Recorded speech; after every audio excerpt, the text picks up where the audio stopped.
Oh, let's get more on this now then. We can speak live to Lee McQueen from the Last Word on Spurs podcast. Lee, 30 seconds away, Spurs from going third, beating Southampton, then the debatable penalty. Spurs fans have got 2 weeks off. Only Spurs, eh? Only Spurs, Michael. And, it happens all the time. Forest out of the Cup, 9 changes. Sheffield United out of the Cup, 8 changes. Southampton, bottom of the league, they can't buy a win. And we go and mess that up as well. Wolves in the bottom 4, when we played them, they couldn't win. We gave them a 1-0 win. Leicester in the bottom 4 when we played them. I don't think they've won a game since they smashed us 4-1.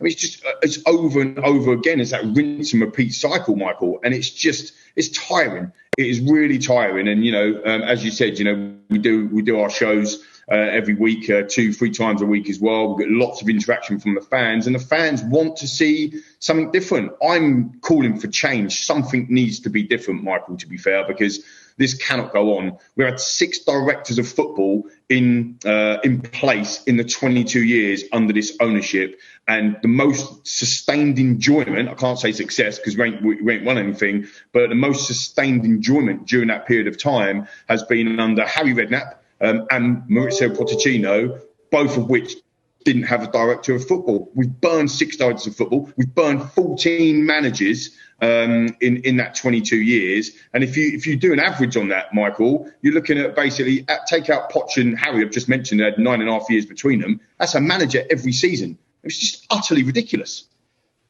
So what was your reaction then to Antonio Conte's comments? Did you agree with them? Did he have a point? Because I think fans are pretty split on this, aren't they, Lee?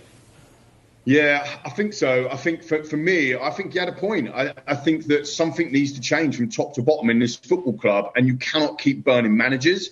Look, I think what I would say is 2 things on Antonio. Firstly, I do wish him well. He's had horrendous situation, $1 million a year, and he's not taking any responsibility for that. So, that he needs to put his own hands up as well. But you can't. It's hard to argue what he was saying, Michael. To be fair, he was talking about the players they're used to losing. They're talking about the club used to losing. It doesn't feel like that we're worried. I was there. So was you. In that cold night in Sheffield United away, they made 8 changes. People say that we want to win stuff. We want to win cups.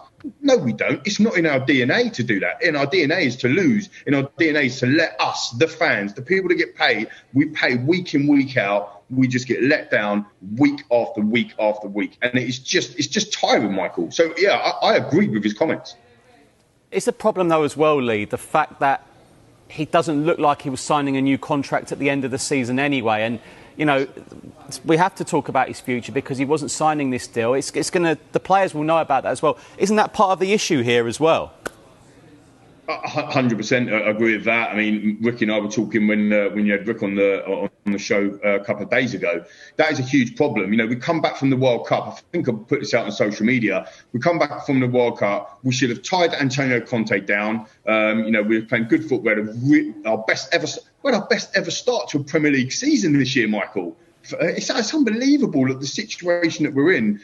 We should also, off the back of that, tied Harry Kane down to a new contract. That is another problem that is waiting to spring out the jack in the box as well. And the season could have been so different after the World Cup. Yes, we had injuries, but we had a situation where it could have been happy and it could have been looking forward and we could have been saying, right, let's build on where we are.